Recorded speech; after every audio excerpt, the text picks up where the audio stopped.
Welcome back to Breaking Lines, and it's season 3. We're back again with some more topics, plenty of questions to answer, and plenty of stories to tell. Joined by Gary Rowett, who's back with us. How are you, Gary? I'm good, Dave. You can't shake us off, can you? Season 3. We didn't think we'd be on this when we first started this, did we? But yeah, it's been a good ride so far and very enjoyable, hasn't it? Yeah, we were glad that we signed that never-ending contract of podcasting that keeps us on the air whenever and however long we want to do it. So, yeah, we're coming in now at the end of the summer transfer window. That window's just shut, but one window that's been open for a few weeks is our interview series, which has been going from strength to strength. We signed some good talent as well, didn't we? Maybe a bit experience. Yeah, we didn't get too many younger players under 24, did we? The data obviously pointed us to some bigger hitters, but we've had some good ones, haven't we? I mean, Henry Winter was fascinating, really, to hear that sort of side of his job and what he does. John Percy, exactly the same. How do they make signings? How did he get all that information? Matt Smith, a player that we worked with, and actually came out. I don't know if we were the catalyst for it, but he actually came out and officially retired about 30 minutes after our podcast. So I don't know whether it was talking to us again that forced him into retirement, but maybe so. And then Brian Gunn as well, a Norwich legend. So yeah, no, it's been fun, hasn't it? And many more to come. Well, it's amazing how we develop those journalistic skills for breaking stories from just one conversation with Henry and John. We're suddenly breaking our own stories. So, thanks to the lads for the inspiration. Gunny and Smudge, of course, from the playing side and their vast experience of the game. Yeah, there were some great stories to tell there as well. Oh, absolutely. There's some brilliant ones. It was funny, actually, because when we played the Brian Gunn one, when we played some of the clips, you forget actually some of those moments within it when he was talking about, one of them slapping Lothar Matthäus around the face or something. I mean, they're absolutely brilliant, aren't they? And they're the stories that, look, we want to give insight, don't we? We want to give a little bit of a behind the scenes look, but also it's sharing some of those other people's experiences in the game as well. And there's many more of those to come, I'm sure.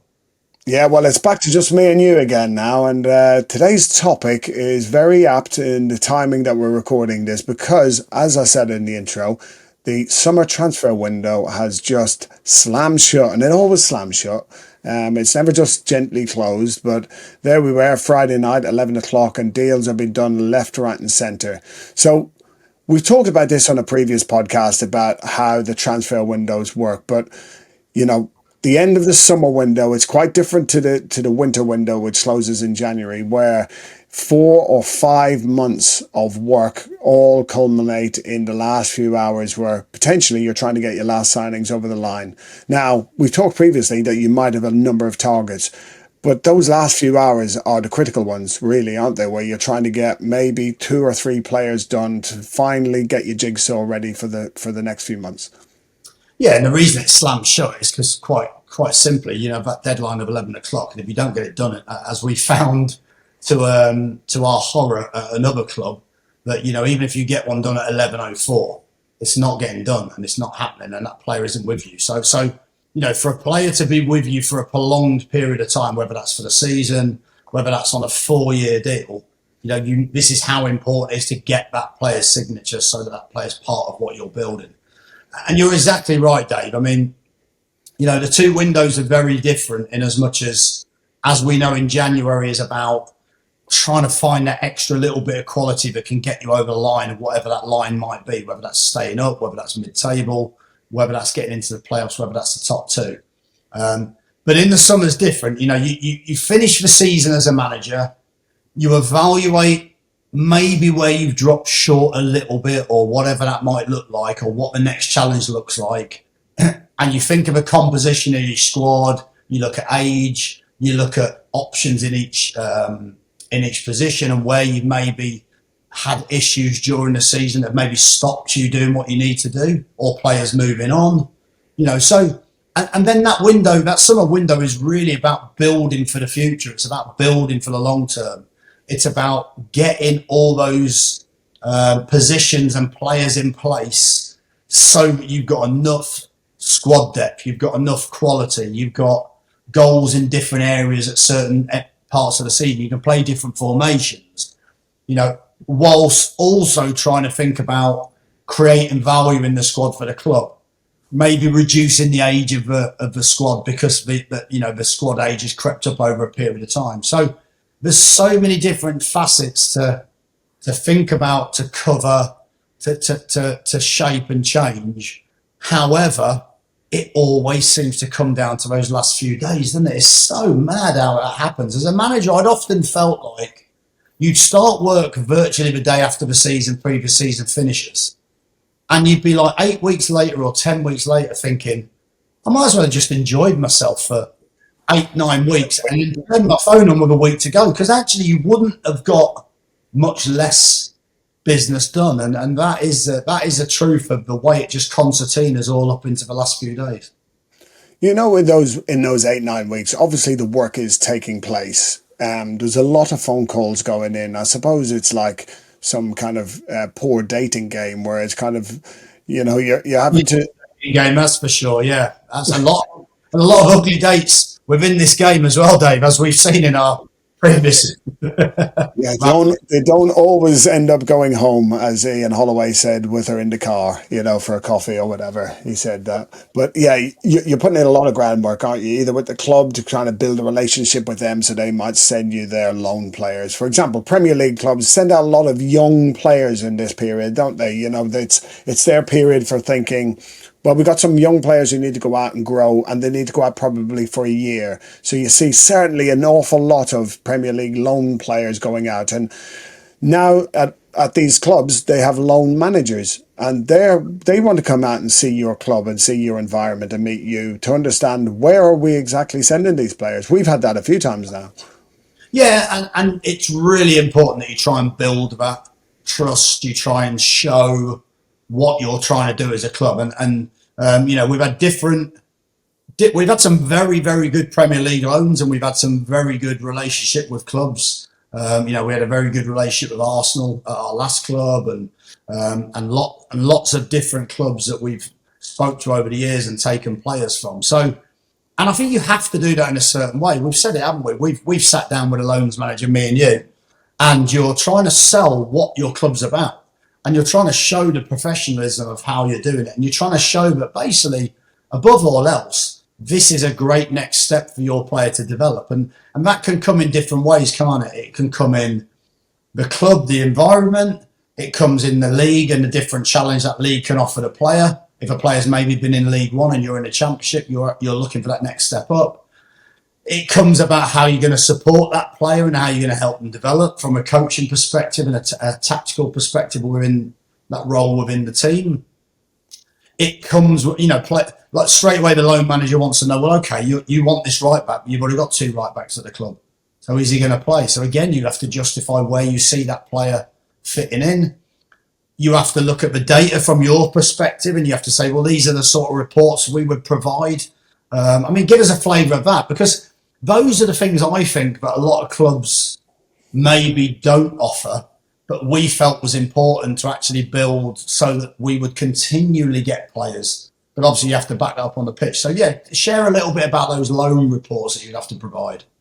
Yeah, I think that's something we had developed for a number of years ago, didn't we? When we first started working at Birmingham, when we started to have some loan players in there, we felt it was important to share information back, and it's certainly now become ever present now in the loan signings that you do, that you're expected, whether it's weekly or monthly, whatever the periodic nature might be, that you are sending the data back. And that'll be their physical performance, their match data, their statistics, their video clips, the coaching feedback. You're also expected to send over some detailed reports on how they performed in each game and maybe how you've worked with the players to develop them.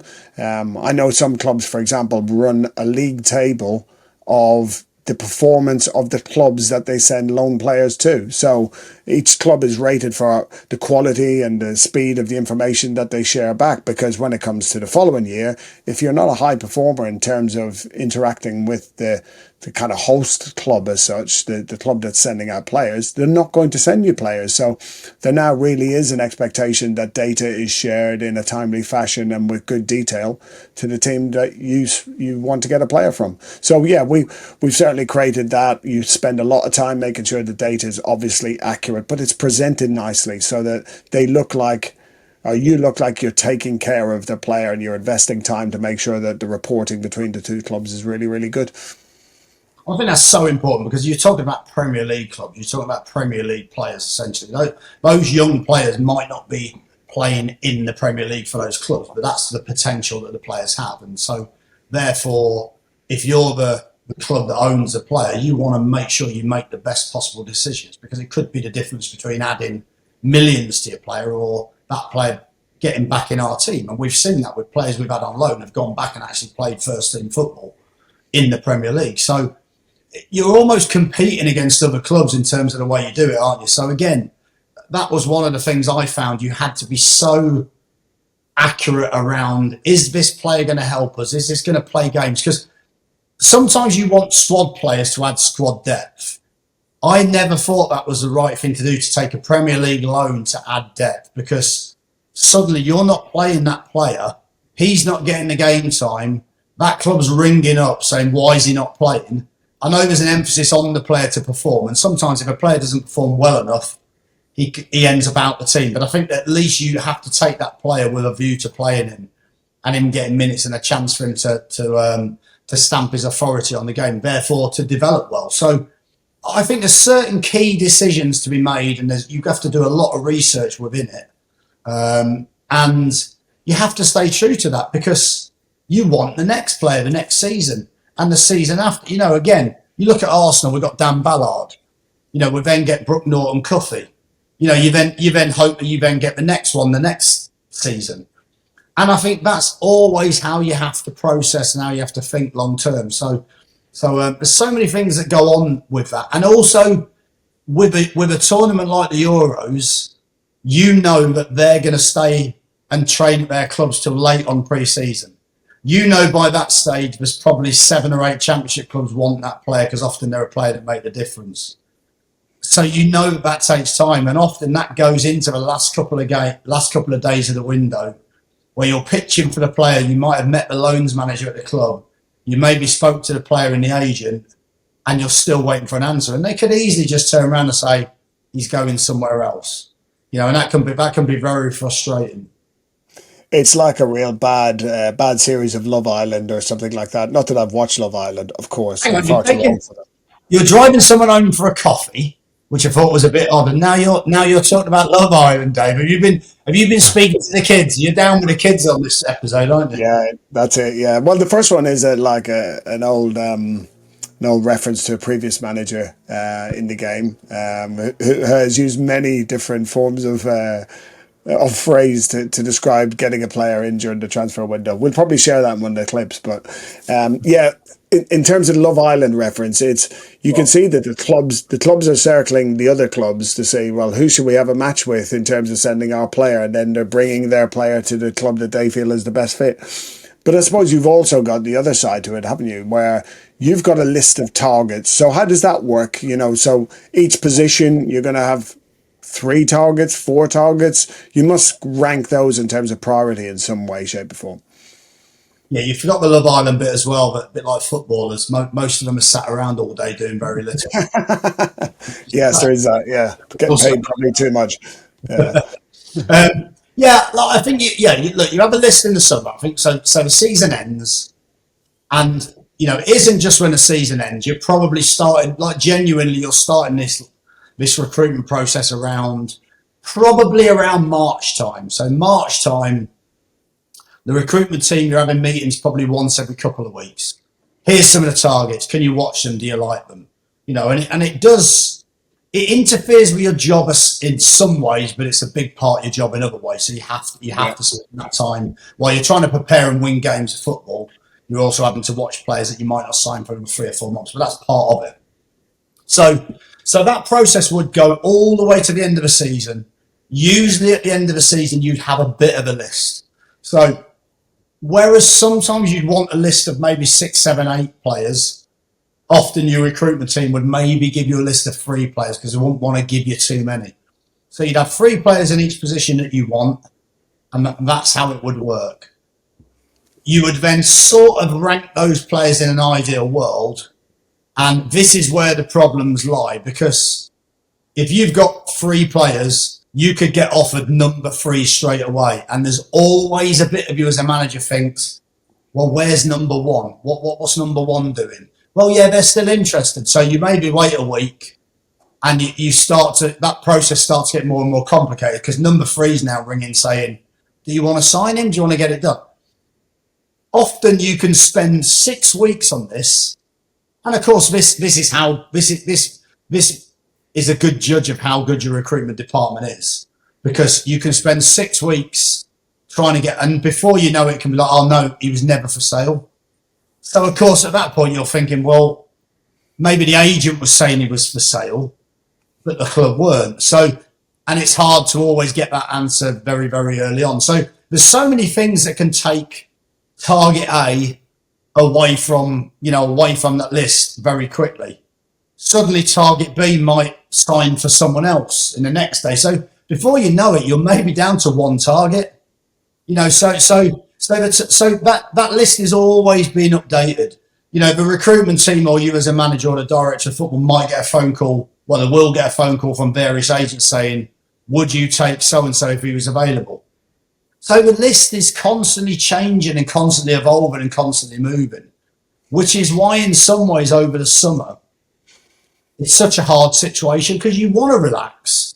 You want to maybe have a break where you're not thinking about football, but all of these things are constantly working and constantly churning. Or you may get a bid for a player that you didn't expect and suddenly you're looking for another position. You might get an injury towards the end of the season. Suddenly you're looking for another position. You might get a player ring you and say he's not happy. So things suddenly churn and change. I mean, we had a scenario last summer where I thought our main player was leaving. I think it's quite easy to work out who. So therefore, I felt we're losing double figures, so we have to go down a different route. I felt maybe playing 2 strikers would help us. So we tried to think about a formation with 2 strikers and a number 10 behind. So almost, a 3-4-1-2 essentially. And the player didn't leave, not because the player didn't want to leave, but we didn't get those opportunities for the player to leave. So suddenly you're recruiting around a system because you think a certain thing's going to happen or you're sure a thing's going to happen, and it doesn't happen. In fact, it was probably the summer before. But so there's lots of things that can change in shape and, force you in a different direction. But you start the window with all the best intentions, with all the hard work. But you also know that the agents are speaking to all the other managers and all the other clubs in the same way, because they're a major part of this, aren't they? They hold a lot of this sway and influence as to where players go nowadays, don't they? They are as much touting the players around as the clubs are trying to get the players out of clubs or, into other clubs, for their development or to move them on. Yeah, and that speaking to other managers, that when you know the agents, some agents will say, look, we are speaking to such a, but there's always a classic one where what a lot of the agents do is they'll say, like, let's say I'm at Burton, and at the time, like a Fleetwood and a Bradford were pushing for the same sort of positions at the top part of the league. It's amazing how many players Fleetwood and Bradford are also interested in, that you're interested in. So you're sat there going, well, there might be an element of truth in it, but also there's that kind of, you're going to lose this player to one of your competitors. So therefore, what are you going to do? And it's a great strategy, isn't it? Just to maybe make you start thinking, oh God, maybe we're going to have to pay a little bit more or whatever. So there's so many different little games that go on behind the scenes. And of course, as a club, you'll play similar games in different ways, so you understand it. Often there's telltale signs of what's going on. So if a club or an agent are really, really keen and suddenly the trail goes cold, no one's returning your calls, no one's picking up the phone, they're onto another deal and they're trying to get another deal done. Warning signs. Signs, red flags, flash, flash, and you sat there going, okay, I've been here before. And that's only experience that tells you those things, because you've had it done a million times. Also, sometimes when agents come back on quick, there's maybe a window of opportunity that you've got to step in and do something. So, and sometimes you're doing the same. You're spinning 2 or 3 plates knowing that they're not the ones you really want, but they might be if you don't get a player you truly want. So there is an interesting dynamic. The agents are, people talk about agents and say, this, that, and the other, maybe sometimes in a negative way, but you need the agents in the game. It's the agents that help move the players. It's the agents that help do the deals. You can argue some of those deals are maybe rewarded in probably too big a way in certain instances. But if you've got a top player, it's like being a top manager or a top player. You can ask for if you're Pep Guardiola, you're not telling me Guardiola's going to say, well, just pay me what you think I'm worth. Like, he's in a position where he can warrant whatever he wants, and somebody might pay it. So at some point, why wouldn't you explore that? And it might be unrealistic, but at the end of the day, that's a competitive market, isn't it? You pay for the best, and you maybe pay more than you want to pay. I'm using something like that as an example, of course. Yeah. The agents will, I've had scenarios where it's a year's loan for a player. The agent wants the player to get more than his wages. So let's say the player's on 10 grand a week. They might be asking for 20 grand a week so the player can get extra. The agent's fee may be at a level where you're thinking, wow, that's a year's loan. I remember a scenario about 6 or 7 years ago where one agent was asking for about 300 grand loan fee for one season, and the player wasn't even our player. And I'm sat there thinking, there'll be players in our squad that are not even on that for a year.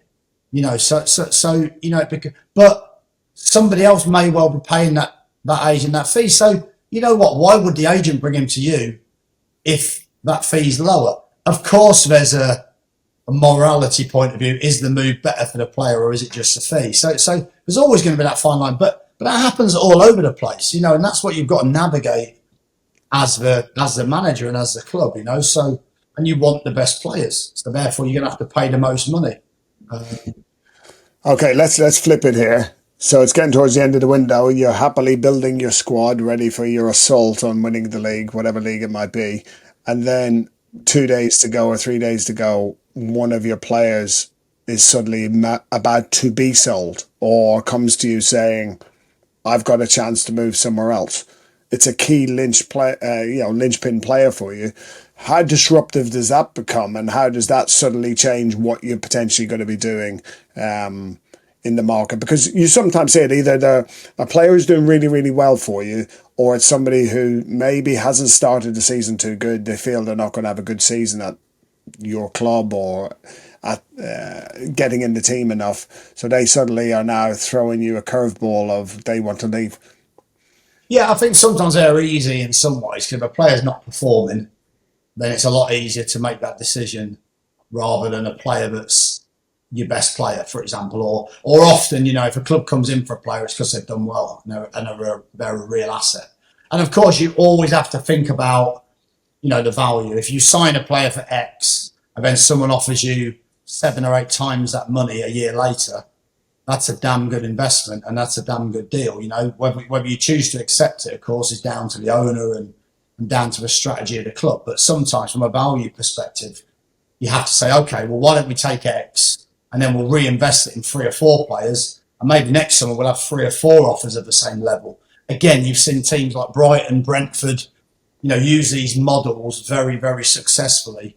Bristol City, very, very successful in terms of invest, develop, and cash in essentially, and then reinvest it. So Absolutely.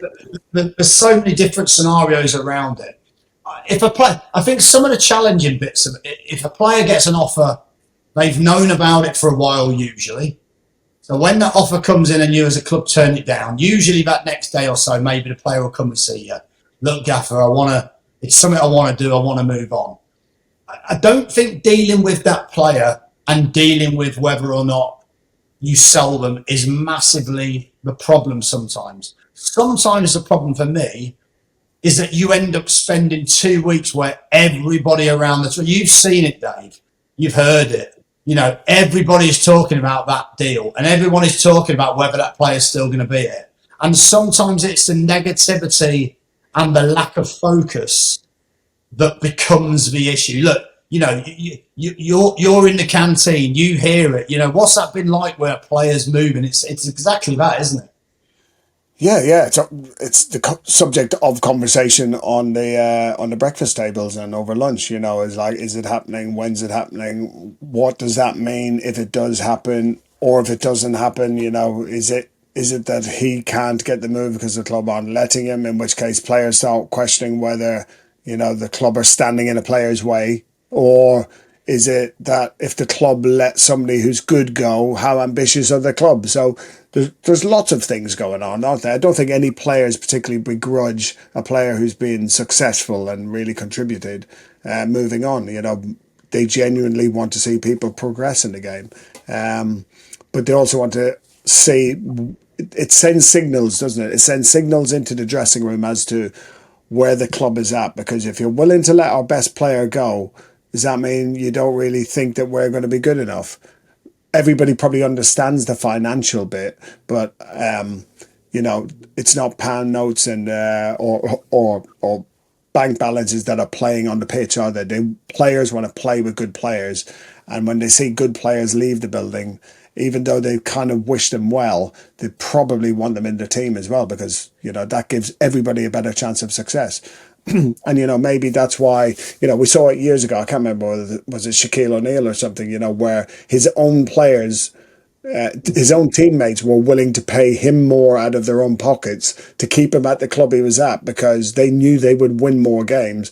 And ironically, they'd earn more in bonus than they would do from actually paying him to play with him. Now, I'm not saying that I've ever seen a player do that at our level, but it does obviously become the subject of conversation as to what is going to happen in the next few days, and that will send a signal into the dressing room. And that's something you're going to have to deal with when you've got a load of either players who are now disillusioned or players who are feeling, right, here we go. The club have backed the good player staying with us. They've given him a better contract or an extension, which tells everybody, we're going for it. We're ambitious. Yeah, I think you're right. I think there's certain statements you can make with some of those situations. The players are talking about it because they're unsure. They don't want that player to leave. If that player leaves, is that a sign the club are just going to be happy with mediocrity this season? There's all sorts of little messages, isn't there, that players read into, not always correctly, as we found. No. They will read it because they don't know what you're going to do in place. But there are certain scenarios definitely that send messages to the other players. There's also different ways of doing it as well. There's times when maybe a player's been a problem and you sell a player and get them out the door, and maybe some of the other players see that as a sign as well. Okay, brilliant. The gaffer's dealt with it. He's dealt with it. He's not allowing that player to be a problem if they haven't been popular in the group, and all of a sudden, you're actually making a bit of a statement yourself by letting a player go. So there's all sorts of problems with it. I've always enjoyed those conversations with players. I've had different scenarios. I've had players. I remember one time at Birmingham, we had one player that picked off a little bit. There was interest in him from a club. I won't name the player, won't name the club. And it was close to where he lived. I remember hearing about it, and I thought, he's not going to be happy with this because he'll want to go. He'd seen other players coming in maybe on a little bit more money, and he was a top paid player. That day's training, I don't know if you remember it, he trained poorly on purpose and pulled out of training. You could see his body language straight away. Pulled out of training, walked in, little bit out of character. So you're like, okay, this is step one. And it was interesting as a manager because sometimes you're never quite sure how to play them the best. But again, when you've been in this position a few times. So I remember pulling the player in and he's coming all surly, arms folded, trying to look like he's angry. And I remember just saying to him, look, you know, what I'd probably do if I was you, I'd probably pretend you're now injured for the next week. I'd probably put a transfer request in after that. That would be like your next step. And I was almost running him through his steps of what he needed to do to get out of the club. It's the playbook. It's the playbook. Get yourself out of the club 101. Yeah, he said, what do you mean? I said, well, I've been in your position, so I'm just telling you what you need to do. And you might as well do it quickly because you're not going to surprise me with anything. And I left him to stew on it for a little bit. I said, or I can ask the club whether we can offer you a new contract. He went, oh, right, okay. So it was one of those scenarios where you're always looking for that little bit of man management to see if you can turn it around into a player wanting to leave to maybe, look, give a player a few thousand more a week. They're always going to be a bit more happy, aren't they? You know, I'm sure most of us are, or 100 a week in some cases. Just waiting for the staff to get that offer, you know, like you've had a good season, like. Yeah, so you need to get injured in a warm-up, Dave, and walk in. That's what you need to do, and you go and see the manager. Have you seen me running? Yeah. I think there's certain scenarios around it where you know certain things, the little games you maybe can bring the player back. But there's other scenarios where the player has an opportunity to leave, maybe for the Premier League, and you think, can I stand in the player's way? It's a great move. If I was that player, I'd want to move. So, you know, there's always progression, there's always situations, and what you want to do is you want to come out of those situations with a club in a better position. You know, and I think that's always the key. But of course, if you let a player go, often you want signings in the door before that happens, and that's never, you know, like you were talking about the last few days of the window, that's never always easy to time perfectly. Yeah, it's always difficult when you got a player who thinks that they're doing it for the first time. Nobody's ever seen any of these kind of signs of the small injury, the surliness, the change in personality. Make sure you just upset someone so they think you're a bad egg so that they'll then be happy for you to leave. It's like, guys, we've seen this so many times, run it back. Right, I'm going to take you to the worst case scenario for a manager. I'm sure it certainly is. It's difficult to fathom. You get your new players in, the window's closed, you got your squad together, and a few days after, the major injury happens to a player that you can't afford to lose in a position you haven't recruited for. What's your thoughts then as a manager? Disaster, Dave. That is a situation you dread. I mean, you firstly you can't be in a position where one injury curtails a massive part of your team. Do you know what I mean? Because, you know, you just can't be in that situation. But there's often times where, and you'll have seen it up and down the Championship or League One or wherever that is, where maybe clubs have hoped to get a striker in or a position in, and maybe haven't been able to get that direct striker. But what you tend to do is you tend to then get other positions or other players in other positions that can maybe fill that void if needs be. So, you know, we had scenarios at Millwall where you couldn't get a target man, but you might take a winger that was quite good in the air and you can maybe play down the middle if needed, and you had an injury. So I think there's always scenarios around it. But if there are times when you're in that position where you think, we've only got one main player and we've got a young kid as backup who we really like, but if we get a big injury, that's going to cause us a little bit of a problem. And it does happen. You know, I've seen it so many times. Or I've seen it where you get 2 or 3 injuries in one position and no other injuries around the squad. And you're sat there thinking, that is so unfortunate. But now I've got a real problem, play someone out of position for 5 or 6 games. So yeah, it's a disastrous situation to be in. I would say that it's poor planning if you're in that position, but it does happen.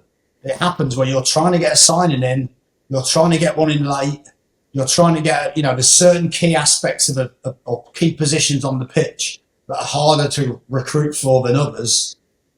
And sometimes, sometimes a club will pull the plug on a deal late on. Or sometimes the club don't want to spend that money late on, and you can't get a right signing, or you don't want to make us. I've seen it before where managers want a signing, they don't get that signing, they push for their own signing, and the club don't want to make it because maybe the manager's been a bit awkward along the way or whatever's happened. So there's all sorts of things that conflict that can occur and can leave you in this position. You would then at that point, I think, have to do what we've done so many times where you think we're going to have to look at the free market. We're going to have to look at players that are out of contract that maybe haven't had clubs and see if we can find somebody that can fill a gap for a month or two until that player comes back, Or in the case of Joe Ledley, you find him, you do a 20-minute medical, which is the most pressure I think you ever put me under, by the way. It was basically, you get this wrong and, that's it. Joe Ledley that one, wasn't it? Because you put him through the most rigorous fitness test I think I've seen a player ever go through, because in your head you're thinking, I've got to make sure this player's fit. Normally a player would go, what is going on? What am I doing? Or you wouldn't be able to do that type of one because you had no club. It was a free hit for your day, wasn't it? Well, you say that, like, I couldn't make Joe do his normal dance because, like, he hadn't been training anywhere for ages, and we all know about Joe Ledley's dance. We'll probably do a clip of it as we put the podcast out, but yeah, Joe came in. It was myself and Robin at Derby doing the fitness test, and it was basically, you better get this right. And I think we did, like, because he came straight into the team and, like, I think we only lost one game in 18 or something like that. So well done, mate. Well done, Robin. You took the credit there, mate. Oh yeah, 100%. There are times, though, aren't there, where that's a good example. We spoke about it before, but where you're trying to sign a player to make the difference. You let, in that case, you let a popular player go, and you have to make that difficult decision because you need to change it up and go like for like. The deal you're trying to do, or we were trying to do, didn't happen. I think it got passed through at 11:03, but didn't happen, didn't get ratified. So you're now sat there with nothing. So you're thinking, what do we do? And I remember that distinctly. It was like we were going for someone a little bit younger with a bit more energy that would give us something a little bit fresher. In Kifton, I think it was like 26 at the time. Yeah. You're then in a scenario where the best option available was a 34-year-old who maybe people have felt wasn't as mobile as he was previously. And we had Tom Huddleston in midfield at the time. So you're thinking, are these two in midfield going to get overran physically? Or, and it just was a great example of, you can't always fit, the jigsaw doesn't always fit exact in football, does it? There's not a perfect piece for the perfect space. Often someone brings something that's really untangible at the time. Well, it's not untangible, it's experience. And he went in alongside Huddleston with no game time whatsoever for like 3 or 4 months. And like you say, we lost one game in 18. It was crazy. Maybe in the end, that would catch you up a little bit. But it was amazing how that worked, wasn't it? And I'm sat there every game thinking, we're going to get outran. We're going to get overrun in midfield. But we didn't. It just became almost like the perfect piece for a few months in terms of results. But yeah, it doesn't always work like that, does it? I've also done it where I brought people in on trial. I brought people in to have a look at, and you're sort of thinking there's often not always, but there's often a reason why someone's out of contract and hasn't had a club often, in sort of February, isn't there? And it's hard to find players that are the ideal fit for you. Yeah, and I think there's also a difference in that summer window is you want someone who's going to culturally fit in for, especially if they're coming in for a year, that character piece is even more important. In January, you're kind of thinking, man, it's kind of 3 months, get to the summer and then it's done. We might need someone who's going to potentially just be a big influence on the pitch. The summer window tends to be more about taking in people who are going to be with you for a year, and they have to fit into your culture and hopefully add positively to that as well. So character is just as important, and that's hard to weigh up if you're doing those last minute signings as well. We don't really have time to speak to enough people here to find out if this is the type of person we want in, even if they are the type of player you want. Yeah, and I think that fit's so important, that the character for the group, character for how you want to play. and some of those parameters. Um, it's amazing how many times in a window you start to feel, okay, can we sort of forgo that little bit? Will it matter? And you start to allow some of these things to creep in your head. You know they're not right. You know you wouldn't normally sign a player in that circumstance, but because it gets later and later, you try and justify it within yourself, and people in the club try and justify it because you need to get deals over the line. Um, I think there's certain clubs where you need to find the right fit. There's certain things you need to do to try and find the right fit. I mean, social media is a great tool nowadays to look at.